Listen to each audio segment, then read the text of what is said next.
everyone.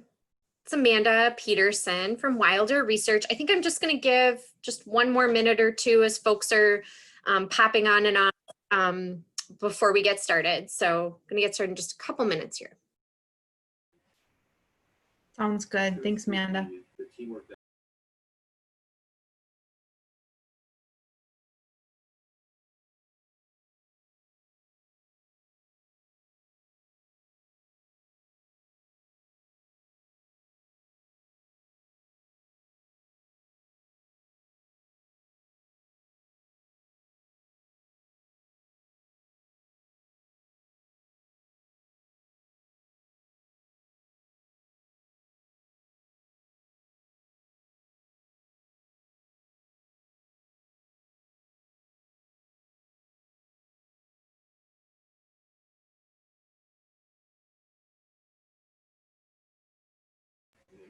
All right, Amanda, I think it's okay to go ahead and get started. The other session has started and things are underway. So I think everybody's back and settled in. So I will let you take it away. Great, thank you, Erin. Hello, everyone. Good morning. My name is Peterson. I work for Wilder Research.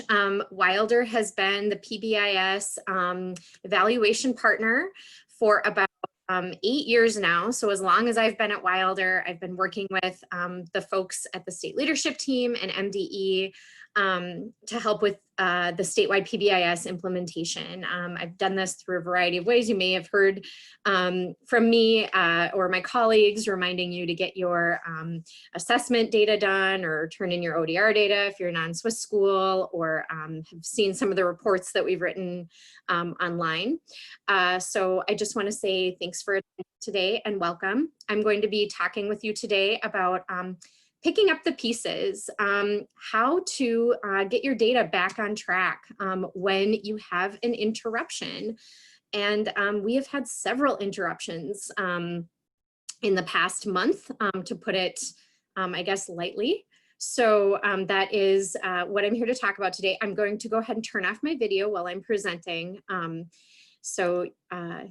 just going to go ahead and do that. So first of all, I just want to say, thank you so much to everyone for everything you've done this year. You don't hear it enough. And I just want to say you all deserve to have a great summer and time away to recharge and reset after you have gone through this year. So that's just kind of a double thank you for everything you've been doing for our students, for your colleagues, for parents. You really all just have had to go above and beyond and have risen to the occasion. So, and also thank you for taking time out of your summer vacation, if somebody started, to come to the conference and to hear me speak. So I like to start off with a quote. This one's by Rahm Emanuel. Never allow a crisis to go to waste. It's an opportunity to do the things you once thought were impossible. Once the dust settles in these situations, in the situations that we're in when we've had a crisis or big time interruptions like we're experiencing right now, you can kind of see that right now our routines have all been abolished. The good, the bad, the stagnant, the dynamic. And it really is a time that we can, take the opportunity to start over and work toward things that maybe were not in our grasp, or even, things that we haven't thought of or in our worldview just a few months ago. This time, we can use it to breathe life into older initiatives or to start the beginnings of a new one, and also to adapt to our changing circumstances. And as I'll talk about later on, some of these adaptations could become new and better ways of doing things, and maybe have the opportunity to be more permanent after all of this is over. So while things may seem uncertain, the future might not be as clear. And that right now, during these times, it's important to keep our foot on the gas, no matter how slow you are going or even what direction you're going. The point is that you're going. And I'm here hopefully to help out a little bit today and to provide some insights to clear the fog. My goal for my presentation today is to provide you with some knowledge from two overarching concepts. Number one, There's a lot of concepts that evaluators like me are considering every day as we move our work forward with all of our different clients in hopes that they'll be helpful for you, you know, and how to navigate data collection and using data during this time of crisis. The second concept is how to apply these overarching concepts to the PBIS initiatives that you're working with and using in a practical way. So concept number one, looking at the big picture, looking at evaluation in a changing world. So if you do PBIS, you obviously collect data. You know, that's a huge pillar of the initiative. If you collect data and review it with your team and look at trends, you're analyzing it. And if you make decisions and recommendations based on this data, you're an evaluator. So congratulations on getting that new title today. Our evaluation godfather, so to speak, is Michael Quinn Patton. And in his most recent blog post for Blue Marble Evaluation, he says this. He says, right now, we all must be capable of adapting to complex dynamics and systems, preparing for the unknown, for uncertainties, for turbulence and lack of control, non-linearities, and for emergence of the unexpected. And this is our current context around the world in general. And this is our world in which we're going to do evaluation and collect data and analysis and use it for the foreseeable future. So, and we've all had to do this in the past few months, right? You know, from developing everything from curriculums to assessment instruction methods to distance learning, to maybe even changing around your PBIS initiative a little bit. And what Patton also has told us is that we need to consider a theory by another evaluator called Rossi, called the good enough standard of rigor.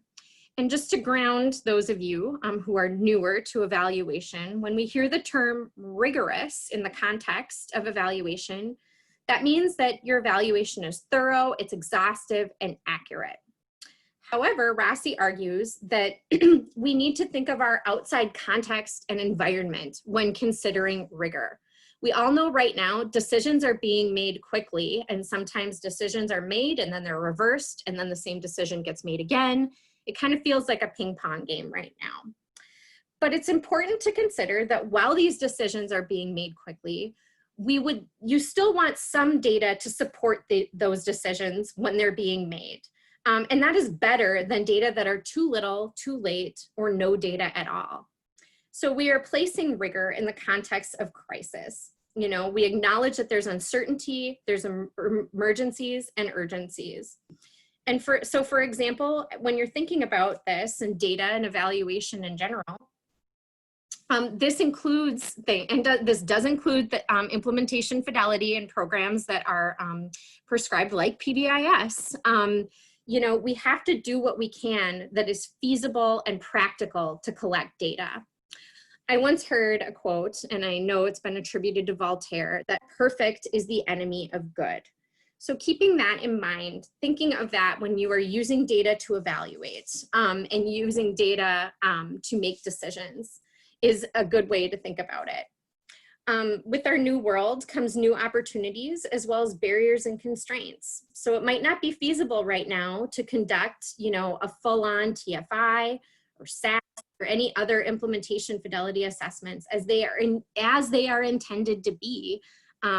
You know, however, there are other ways that you can get the data that you need to make a decision without completing that, you know, as exactly as they were meant to be completed. Some data to support decisions, and I'll emphasize this, some data to support decisions is better than no data at all. So what am I getting at here? It means that, you know, even when you're in a situation like this, when you have a major interruption or an emergency comes about, you should still plan to collect data. You know, complete some implementation fidelity measures. Look at a little bit of your ODR data and measure it anyway. There are opportunities here that exist and that you don't want to miss without, and that you would miss without collecting at least some data. For example, you can see how components of your school's PBIS initiative is adapting to distance learning or changing dynamics with the outside world, or turnover if staff and administrators are leaving or taking on new roles. You can also modify a routine or create new ways of doing that you might not have been able to see had you not measured this. You know, and right now with everything that's happening in the world, one positive thing that I've seen is that there are voices out there that have not been paid attention to that we're starting to listen to.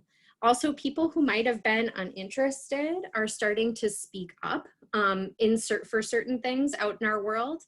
And the same can be said for evaluation and measurement. By measuring and using data and sharing results with others, and perhaps engaging with people who have never been involved or who have responded before, you have the potential to look at initiatives and programs in a whole new way, as well as including and adding new voices and opinions that might not have been at the table previously.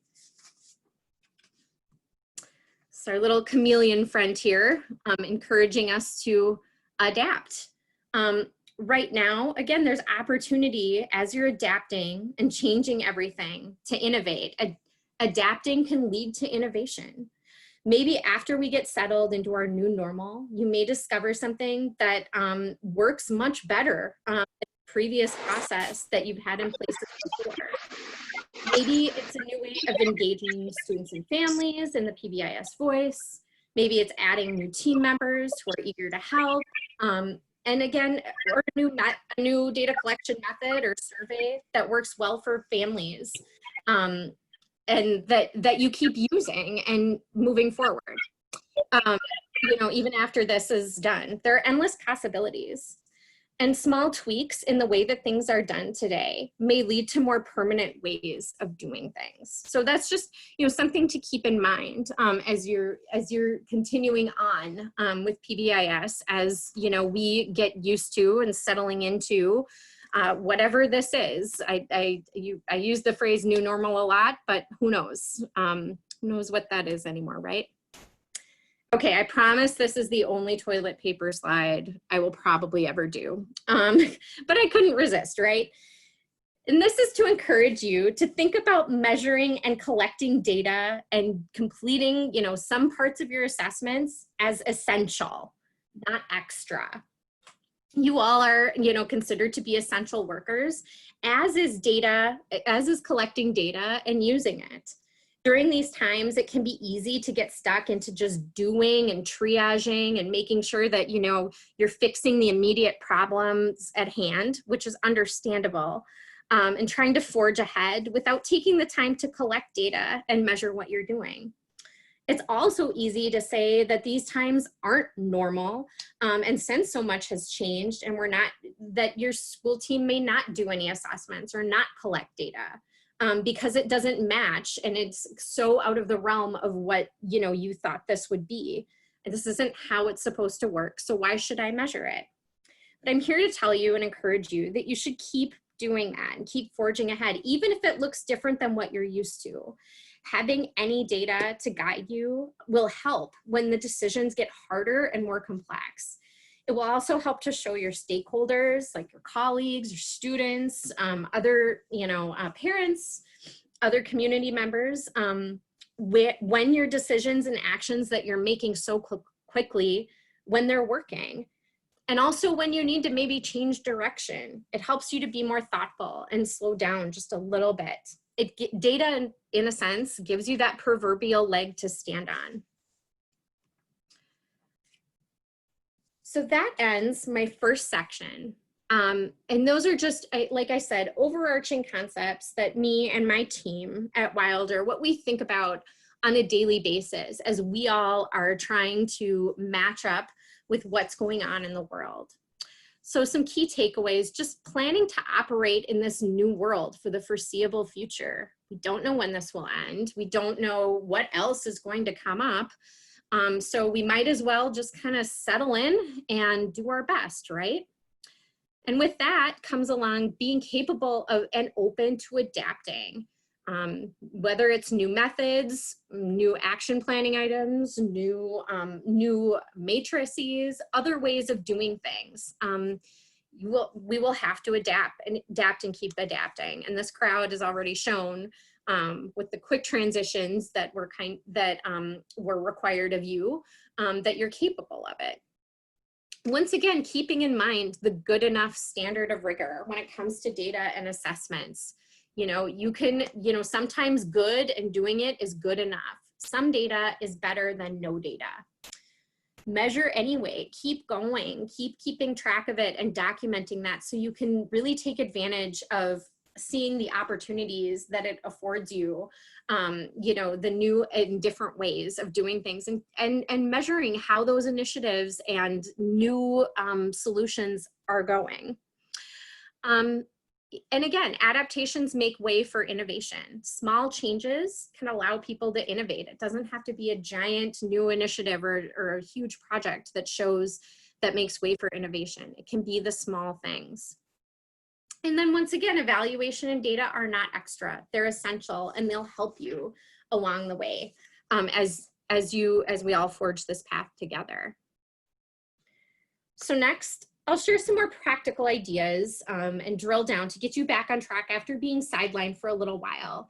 And also maybe some quick tweaks and methods you can use, and maybe some of you are already using these to help guide your PBIS data collection and evaluation in these uncertain times. So tip number one is look back. According to a data scientist named Heather Krause, she recently wrote a very great article called Dealing with a Data Disaster. I have that link at the end of my presentation if you want to read it. When we encounter, and I should also say she has worked through many types of different, for lack of a better word, disasters. She was on the ground collecting data during the hurricanes in Haiti, during all sorts of weather disasters in India. So she really is an expert in how to kind of bring it all back when major disruptions occur.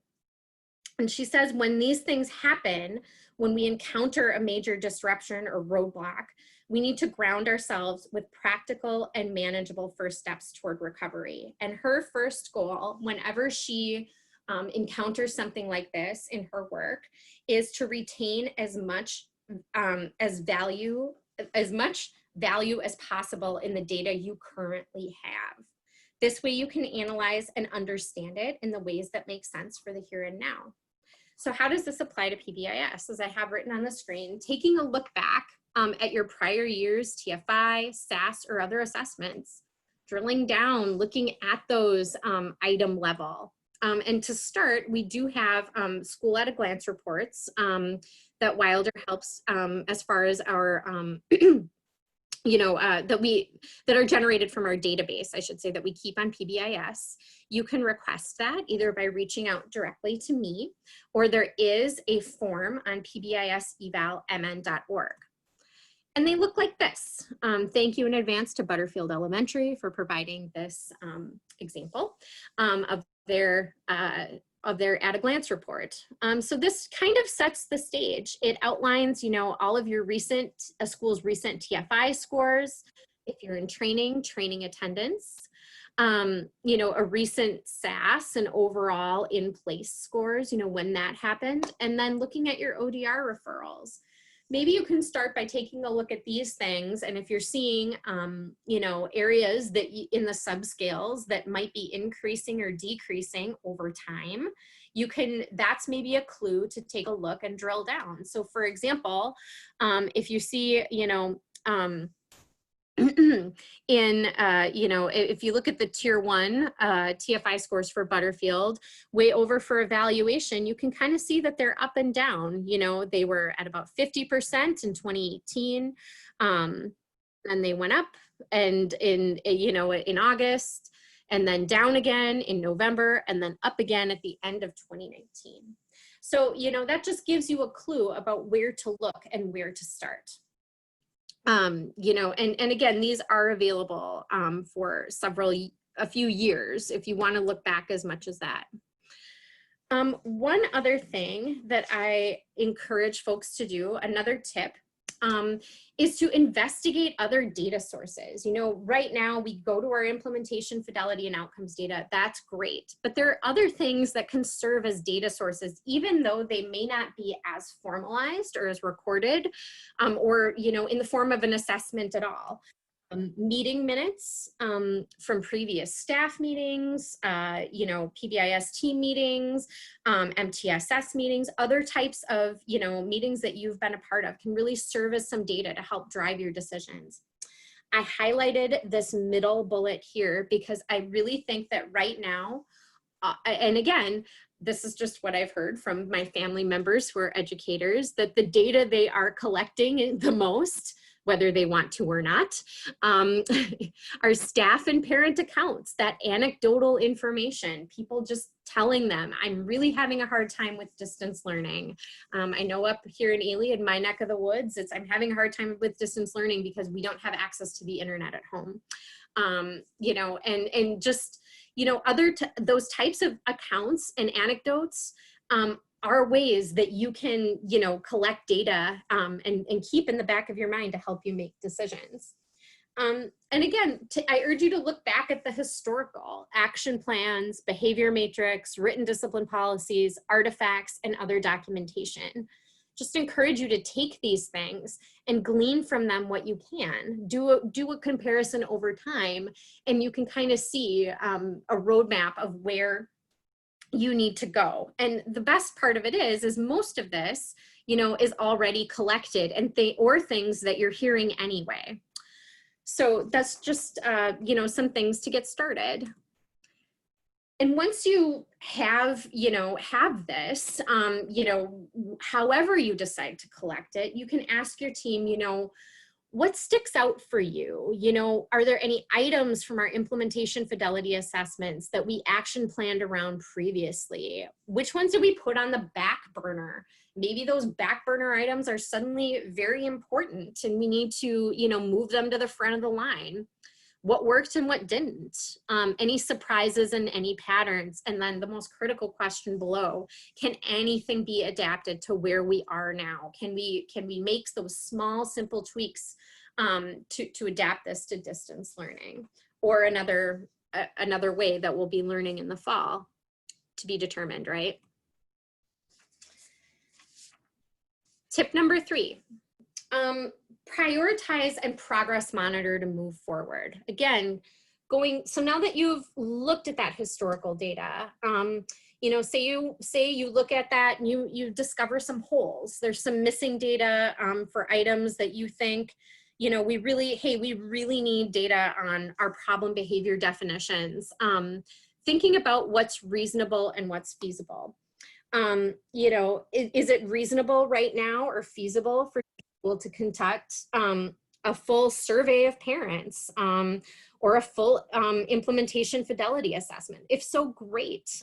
If not, go ahead, decide what those priority items are that you need to be, and be proactive about it. Begin making those connections and communicating with others outside your team what your intent is, so you can go ahead and start planning for the future. We may not be back in school in the fall. We may have to close down again or not. But, you know, I will say too, with any of these things, if worse comes to worse, you'll have a potential plan in place and items to work on in case something else comes up or we're in this situation again. And again, picking from, you know, the historical data, you can pick your highest priority or missing data. Those are kind of the two that I would suggest. Otherwise, it can be up to your team of the ones you want to move forward with. It might be the ones that are easiest to complete. One way that you can prioritize is doing a quadrant analysis. Some of you might have attended my Summer Institute presentation last year. I talked about what a quadrant analysis is, and it helps to categorize and prioritize data on a quadrant, and it can help guide the direction of an action plan or where to go next with collecting data. And if you participate in this on a team level, say you gather together as a team and decide you want to complete a quadrant analysis, it'll help you others to gain an understanding of the impact and level of effort related to potential solutions or action items. Or depending on the data you need to collect as well. It can be used as a twofold type of exercise. Again, like I said, prioritizing, you can use it to prioritize data points to focus on, action items. It can help align your priorities with other stakeholders at your school or in your community. And again, provide that deeper dive into data and provide guidance for which action items to plan around if you're stuck. And this is what a quadrant looks like. I know I'm going through this very quickly, but since I spent so much time on it last time, I don't want to be repeating myself for all of the folks who attended that may have attended last year. This quadrant is more designed for prioritizing action items. And I will say, typically this type of exercise is done in person where people can interact with one another. However, I need to practice what I'm telling you all, right? And I need to learn to adapt. So this is, I've seen this exercise at Wilder. We've done this with other clients via Zoom. We have someone be the note taker and have the board up and share the screens as to where people are placing that. So typically if you got together in a group of people, you would decide on this type of chart, first of all, deciding what your X and Y axes are. This example is probably more geared toward, action items. So, you can see the X-axis left to right is effort and the Y-axis up and down is impact. Basically, what the purpose of this quadrant would be to decide, which action items should we pursue based on the level of effort it takes to implement them and the impact it will have on our PBIS initiative if we carry them out. In this greenish turquoise quadrant in the upper right corner, these are considered to be, major project initiatives, meaning they have a high impact and a high effort. So these could be things like a complete overhaul of your PBIS program is a very extreme example. Over to the left side for a high impact and low effort, this means that, it doesn't take much. Like this could be done by 1 or 2 people, but it's really going to have a high impact on your PBIS initiative. So this could be considered like a quick win. It's something that's easy to do, but it's really going to affect the way that we, that you do things. In the lower quadrants, you have the fill-in tasks. I consider these the check boxes of the world. They're low impact, low effort, but maybe you kind of have to do them, that it's a box to check. Over here, and what I see people wanting to avoid the most are these thankless jobs, meaning they're not going to have a very big impact, but it's going to take a lot of work and a lot of effort to implement. So this is just one tool that you can use for prioritizing. And I should say this is, again, more of a quadrant that is based on an action plan.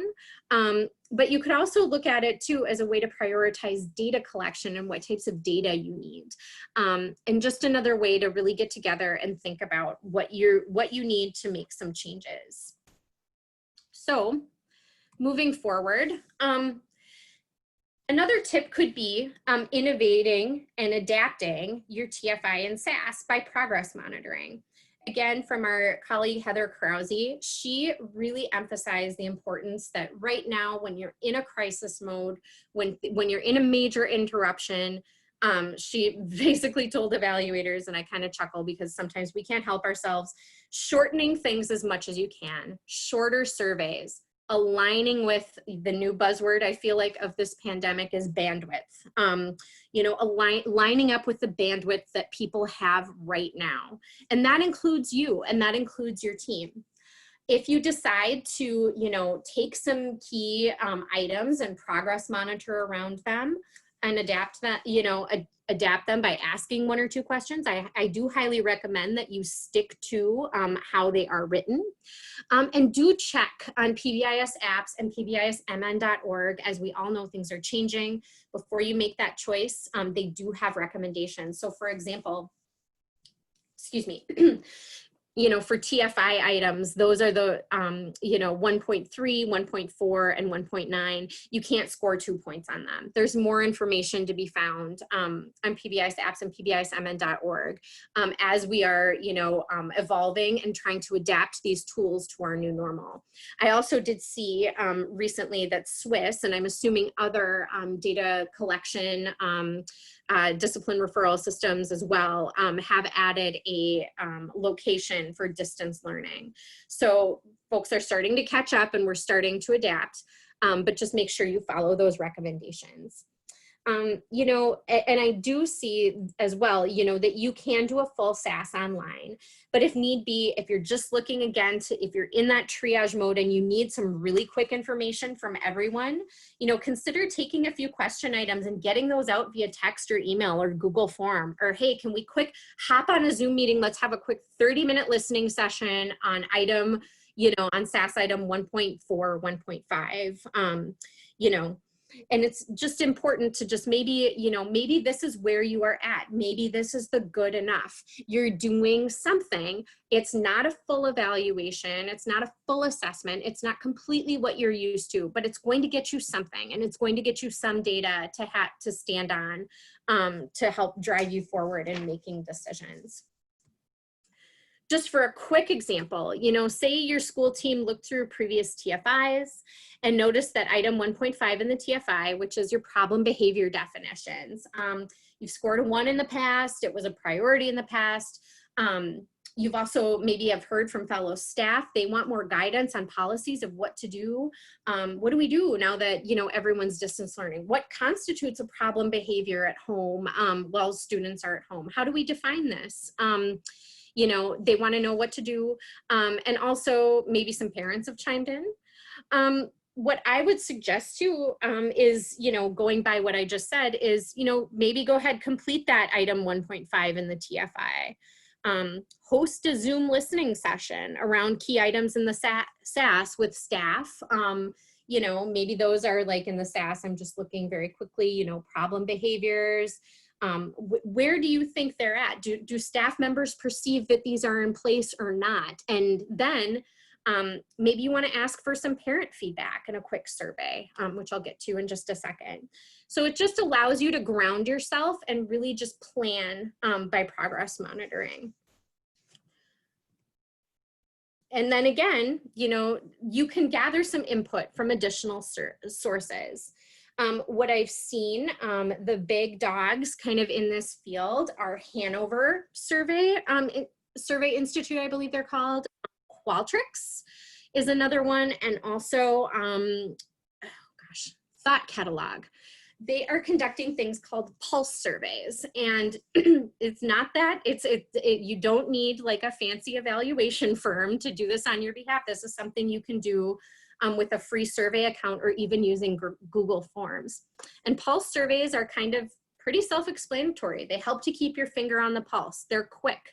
They're 1 or 2 question surveys that align with the bandwidth of your respondents.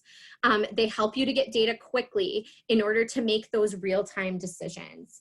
The way, you know, and it helps you to strategically deploy and use finite resources for a maximum impact, you know, and make adjustments to your response. So I'll give some examples of some survey questions on the next page or two. Just doing a quick time check here. Also, what we've done at Wilder, usually we do in-person focus groups. We've also seen folks and clients ask us to do virtual focus groups or listening sessions. And this can shed light on how parents or staff are using or not, you know, just an example, PBIS principles at home. One thing that I wanted to list on here too are social media options. I'm not sure the extent to which schools are using social media polling to really get at, you know, those 1 or 2 quick questions. It's just a way to get cheap, quick, easy data and to think about it. So you can think about those options, I mean, as you're trying to think about gathering input from additional sources. If you were to do a pulse survey, these are just some questions that I've seen from, again, my colleagues at Hanover and Qualtrics that they've just kind of, you know, put together. as questions to ask. And these, I should say at the bottom, these questions can be open-ended, like meaning you can have them type in a comment box, or they can be closed-ended, like a Likert scale, you know, excellent, good, very good, fair, poor, strongly agree to strongly disagree. These types of questions can be framed that way in a pulse survey. You know, looking at these questions, examine, you know, what are the largest needs to address with distance learning related to behavior support for staff and students? What are the greatest concerns from parents regarding distance learning and behavior support? To what degree do students and staff buy into using PBIS principles while they are distance learning? And, you know, what is at the top of your hearts and minds as we plan our initiative for the next school year? So kind of a mix, you know, and adapting these, you know, to send out to parents or school staff. Like I mentioned, these are just some tips if you do choose to go this route. You know, distribute these through a wide range of communication channels: email, social media, your school website, your SMS, parent portals, etc. The list is endless.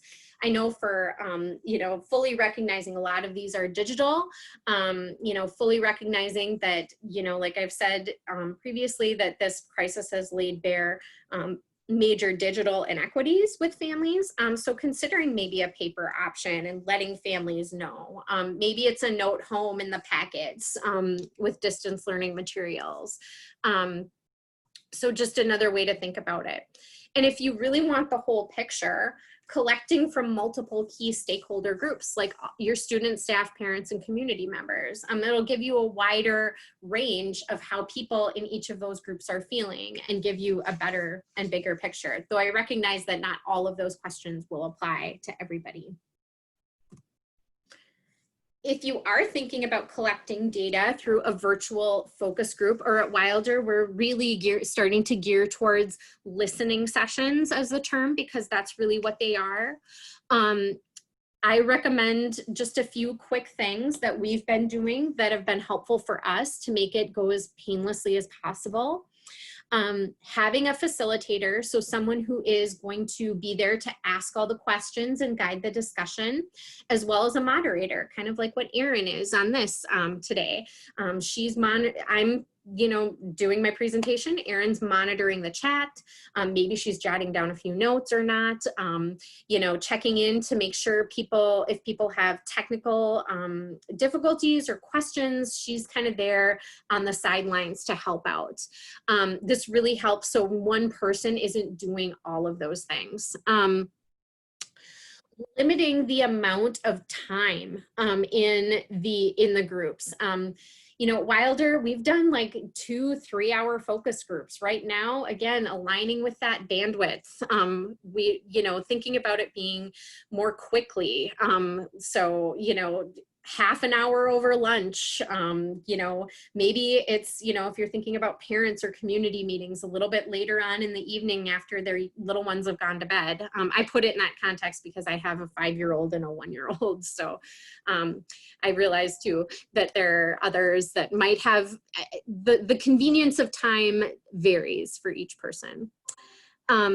Limiting the number of participants. Types of groups like this and participating in a virtual listening session, having 8 to 10 folks is ideal. You know, like it's very difficult to do a Zoom listening session when the numbers are big, like 50 or more. You know, you don't want to get into that. That gets to be a lot to handle, especially right now. You know, keep it to 5 or so discussion questions. I would say even less than that, and giving them to participants ahead of time, whether it's staff or students or parents, you know, just so they have time to think about it. And also what I like about this is, you know, even if somebody attends a group and is kind of quieter, not as vocal, sometimes you'll get people to follow up, and that's more data to add later on. And again, leaving space or room to vent.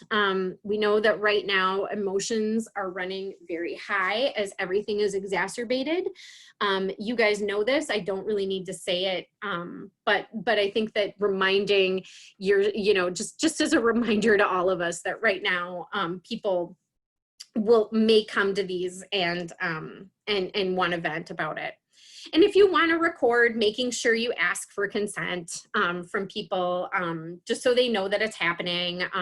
Otherwise, your moderator might turn into a note taker, which is fine, but it does, recording does afford you time to just, if you're facilitating, or even if you are the moderator and you have a ton of questions, to look back and go back and think about what happened, so you don't have to remember it all up front. And it really decreases your mental load as you're thinking about things. All right. I'm moving quite along here, but I just want to be respectful of everybody's time. So next, after you have all this, after you've looked, maybe you've collected all the data that you need, it's time to analyze and put that into your action plan. The next piece of the puzzle is to analyze it. And after that is really where the rubber meets the road, is that use piece of it. If you're not going to use it, you're not going to use this data, if you're not going to look at it, or it's not going to, you don't really see it affecting how you're doing things, it's not really worth it to go through all of this, right? So thinking about how you're going to use it should be at the forefront of your mind as you're going through this. I realize I probably should have said this earlier, but better late than never, right? As you're getting into analysis, thinking about the overarching themes. Does the data affirm what you already know? If not, what's different? Where's the divide? Where's the gap? Does it align with your previous efforts and initiatives and actions? And if not, what can we do moving forward? Also keeping track of things that don't quite fit, or the outliers. So things that are, might be, not quite what you thought it would be, or somebody has a wildly different opinion. Keeping those on your back burner as well, because those can come in handy when maybe you're stuck and need a new way of looking at things, or maybe there's a perspective out there, like you only interviewed one person, or talked to one person or staff member that's a para, for example, and they have another, a whole other set of questions or comments or feedback, and maybe that's a clue to tap into that group a little bit more.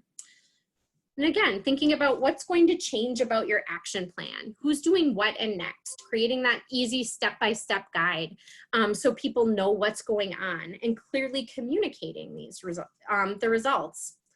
Again, I've used that buzzword a lot, but aligning, sharing your results, making sure it aligns with a bandwidth.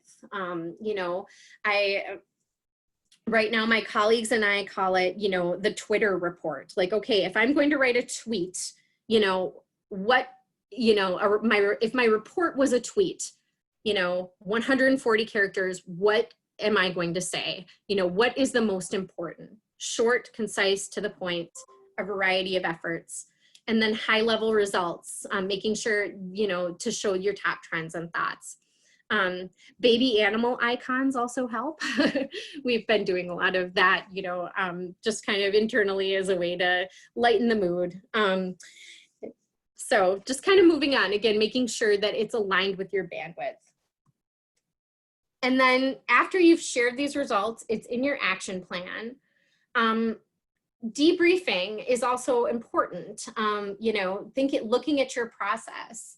After you finish collecting data, using your data, and you're making a choice of how to proceed, you can transition from playing defense to proactively learning and applying strategic insights to reflect on what went right, what went wrong, why, and what you can do better. And using an AAR, or an after action review, can help with that process.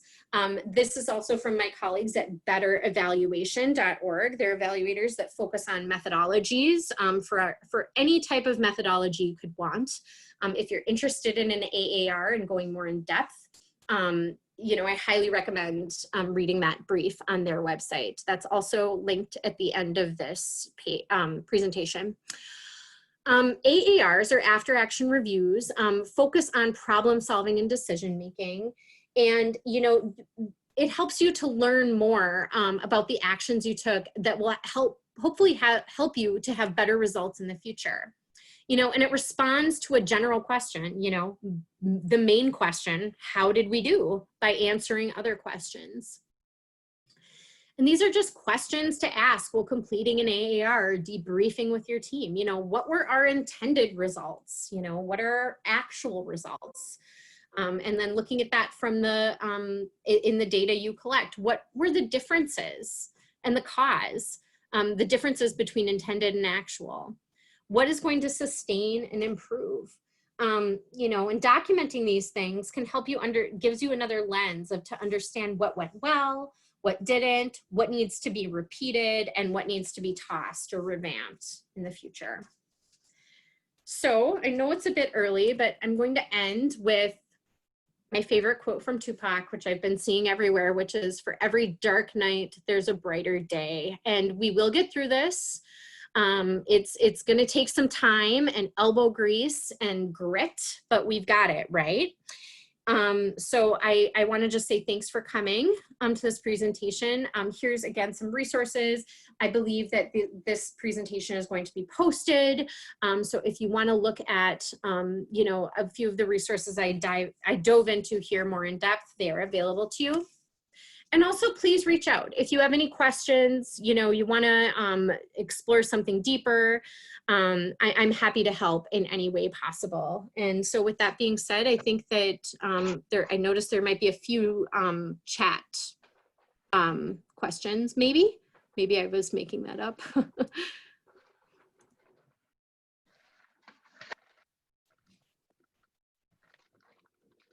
see.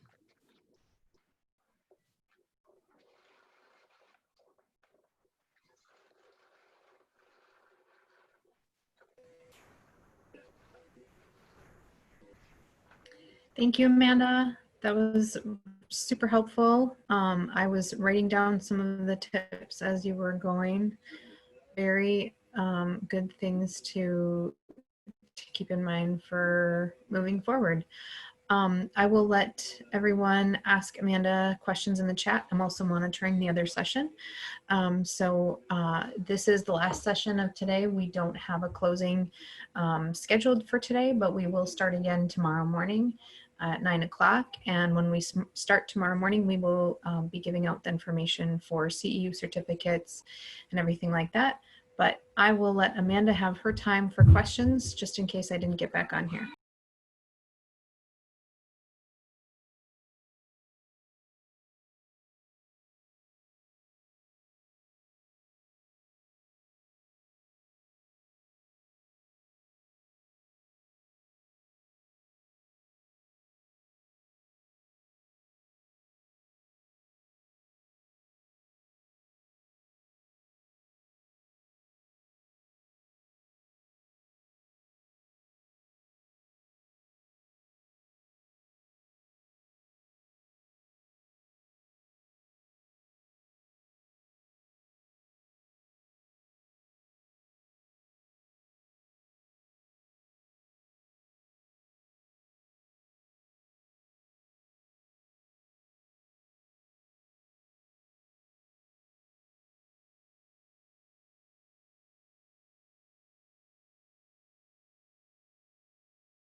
All right, well, I'm going to stop the recording since there's not any questions.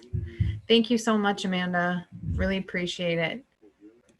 Thank you everyone so much today. And again, like I said, feel free to reach out.